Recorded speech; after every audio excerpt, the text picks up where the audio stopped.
I'm James S. Aaron. Thanks for stopping by the channel. Um, I finished Dust last night, which is the third book in the Wool series, or Silo series, I should say. Sorry, the coffee is not kicked in. I guess there are also some short stories. I can't say I'm super motivated to read them right now, but I may be in the future.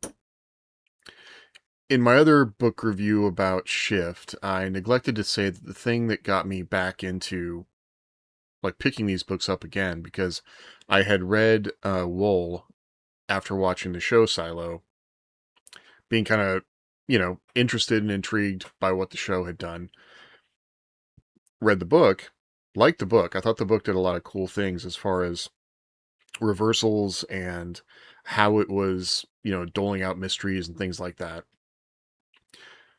Shift was also an interesting book, although I don't know why I didn't continue with Wool. Other stuff probably just got in the way. But the thing I liked most about Shift was human bureaucracy trying to control a thing that's very difficult to control. And I thought the technology mostly worked as far as the reason that the silos were created in the first place. But then Dust, I can't say that I'm super satisfied by the end of the series because it felt like you knew what was going to happen. And while the characters definitely got beat up on in the process of that happening, I really just wanted to get to the end of the story and know what happened.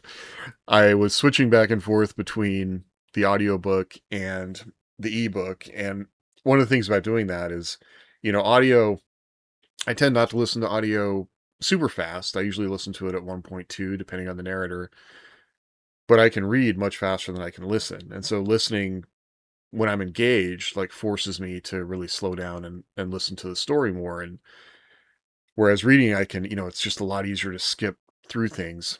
And in the end, I found myself skipping through things. I think the first thing that turned me off was the introduction of antagonists within the silo. And this reminded me a lot of something Neil Stephenson did in Seven Eves. So the conceit of Seven Eves is that the moon explodes. We don't know why. At first, it seems okay, but then the Earth is surrounded by a ring of, debris, and then that debris starts raining on the Earth.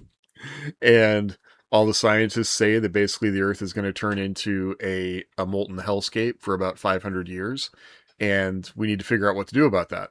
So in some ways, it's a little bit similar because in the Silo series, it's determined that humanity has developed nanotechnology that can basically disassemble you from the inside out.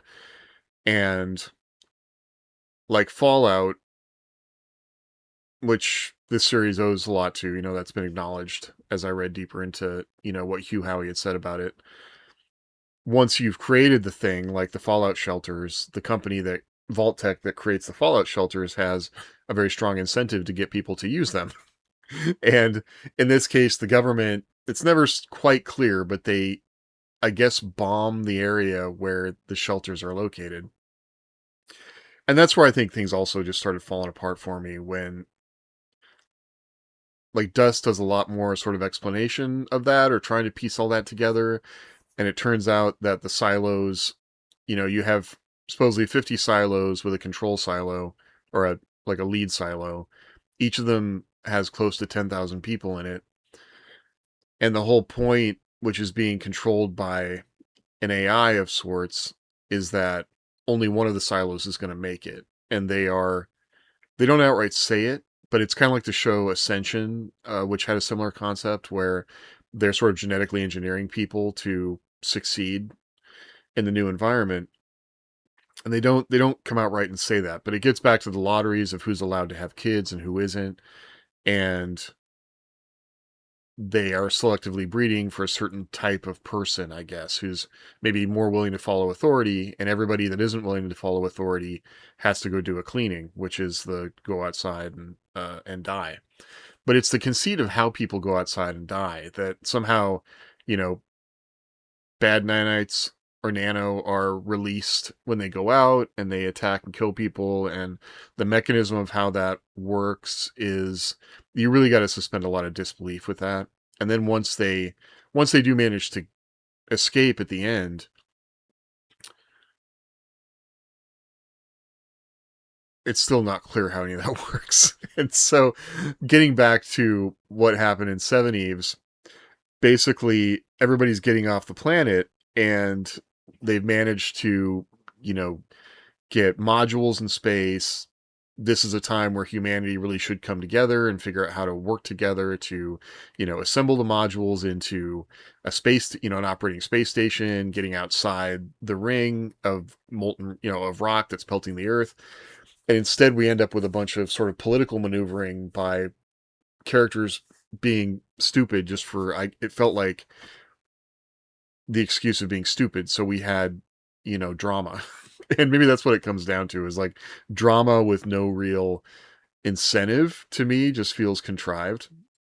And so maybe I just didn't remember, like they weren't really mentioned in Shift, and I didn't remember them from Wool. So the introduction of a religious class in the silo felt to me like it kind of came out of nowhere, but more so because they became like the driving force of stupidity in the silo.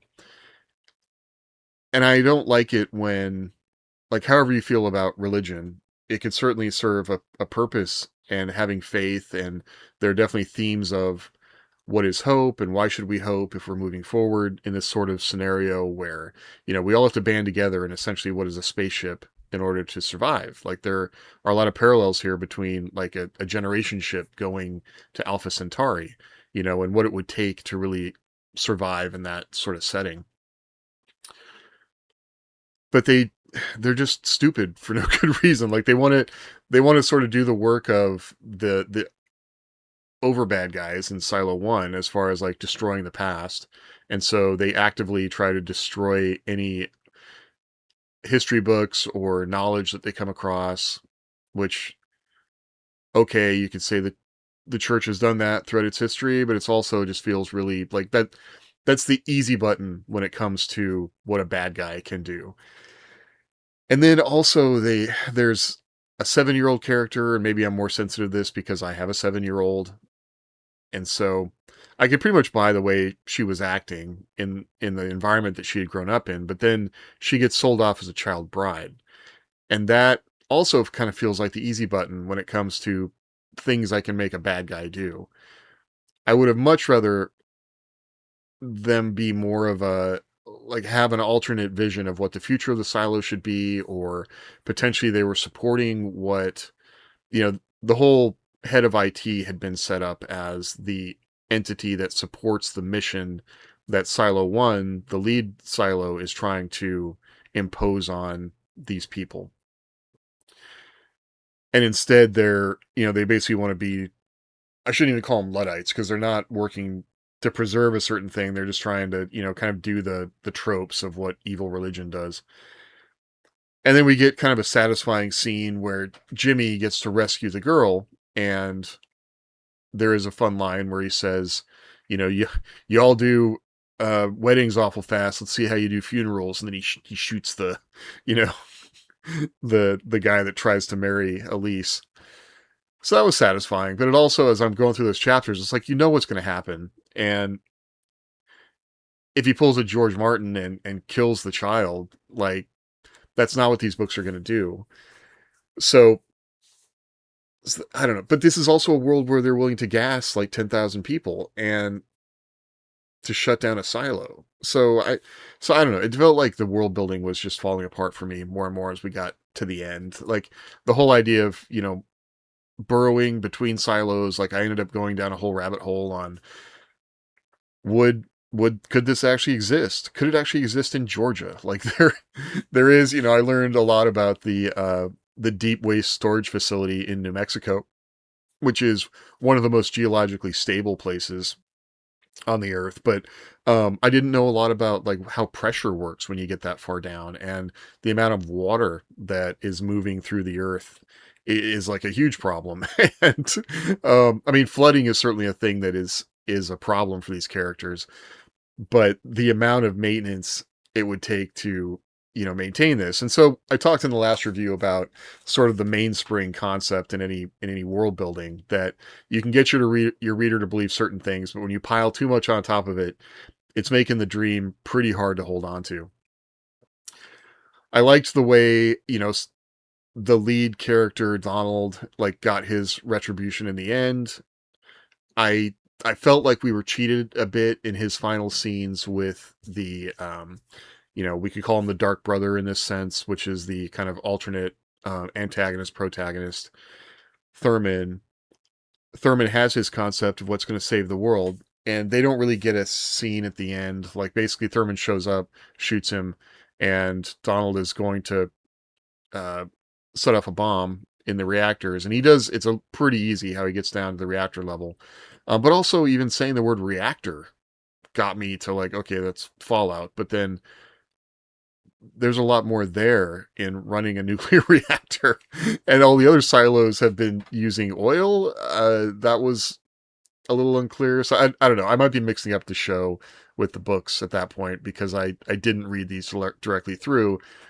And I think this also gets to their beginnings as short stories, and maybe as the way they were conceived, because a lot of the information is just doesn't get super deep.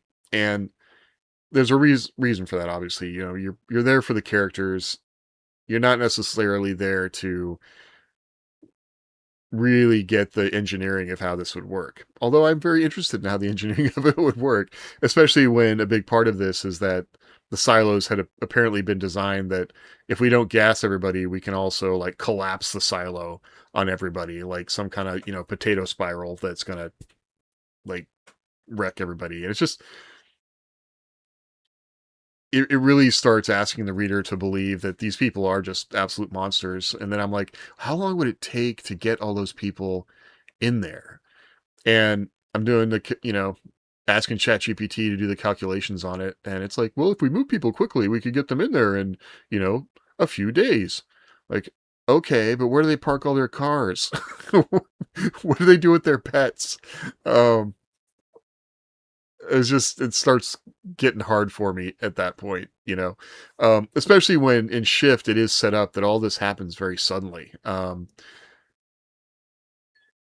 So, and then the mechanism of, okay, once they leave the area where the silos are, and I was still the whole time trying to envision what 50 of these things look like 50 skyscrapers in one place. I probably should have looked up like what city has 50 skyscrapers. Does New York even have 50? I That's my ignorance there. I don't know. So the world building was just really working against me. um the character Juliet, who had been our protagonist throughout this, like I still like her. I felt like her motivation in getting in her anger and wanting to attack I didn't quite understand some of her motivations. They weren't super clear for me in what she had agency to do. And because it's never quite clear of how they prove that the outside is safe, they at least how they test it. I don't know. When I was in the army, we used to have to do this drill, right, where everybody's in what we call MOP 4, the full chemical suits, and you have this handy little test kit that um, you take the lowest ranking person, and you as the lieutenant need to do the test kit.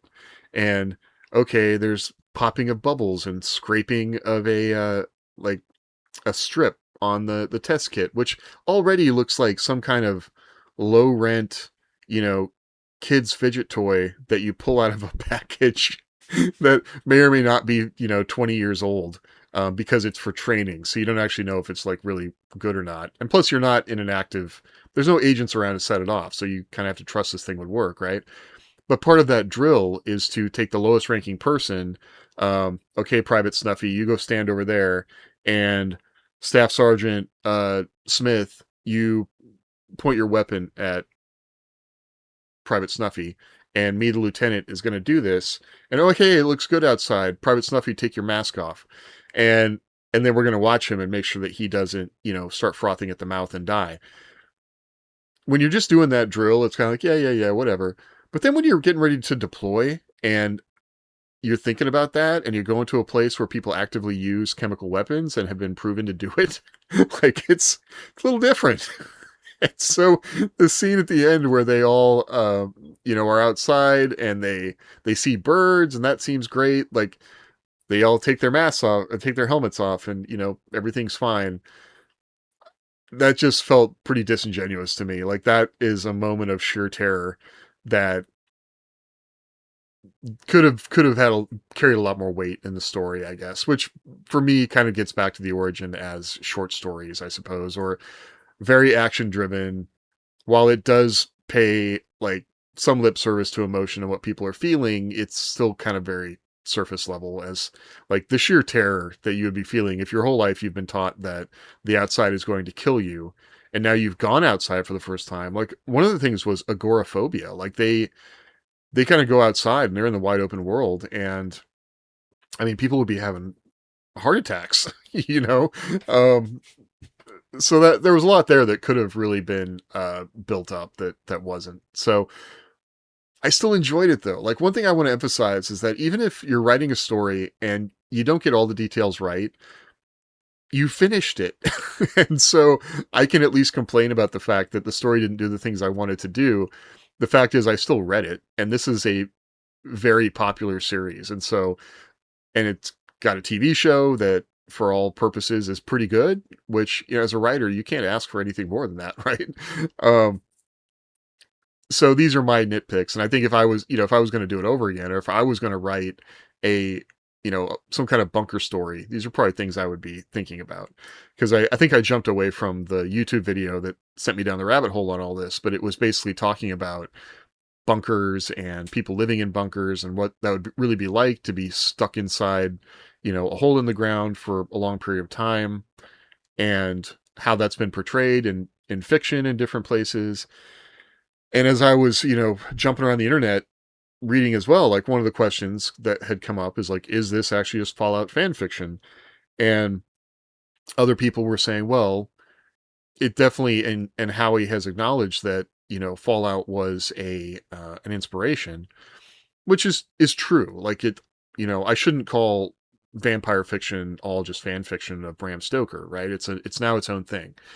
So if this is a genre or a subgenre of post-apoc, I would love to kind of see some more about, like, is there somebody out there maybe that has applied more thought to this? Like, I've been to Cheyenne Mountain. Like, I know what it's like to go inside a giant vault and have that door get closed behind you and then walk through, metal corridors and stand in a control center that's under a mountain. Like, I mean, that's pretty, I didn't realize it at the time what a special thing that was to do, I guess. But I got to go to Cheyenne Mountain. And so the whole idea of like going there with your family, like that's even the conceit of doing these things as someone unattached, but then the idea that you would take children into this environment and expect them to, or want them to grow up, it's just a whole other level. Like it really makes the idea of generation ships and what it would take for the human race to move outside of our natural environment, and how important that is to us, really, that a lot of people don't think about or realize, that being able to be outside and be in nature and touch grass and have an animal be with us, like how important those things are to our identity as humans. And the idea that we can control those things through technology, which is a big conceit of the age that we live in, is probably one of the greatest, forms of hubris that we have right now. That we can just solve all our problems with it's an engineering problem, which to a certain extent, sure, maybe, but there's also a lot of other factors that people aren't thinking about. So what I recommend this series, like, yeah, I think it's a fast read. These books are widely available. And if you've seen the series, then I think you would probably, and you enjoyed the series or are enjoying the series because they're only in season 2 right now, I think that you would really get a lot out of the books, because the series does make this alive in a way that it isn't necessarily in the books. Like, just the level of detail and the work that they put into the series is really well done. So, I mean, if I were Hugh Howey, I'd already be rolling around in my bed of cash, but I would be so happy that this was the vision I had come up with was turned into something as good as what the show is. So, so yeah, I'd still recommend checking it out. And I think this is a series that you can learn a lot from in thinking about how you might do things differently in describing characters in this kind of situation.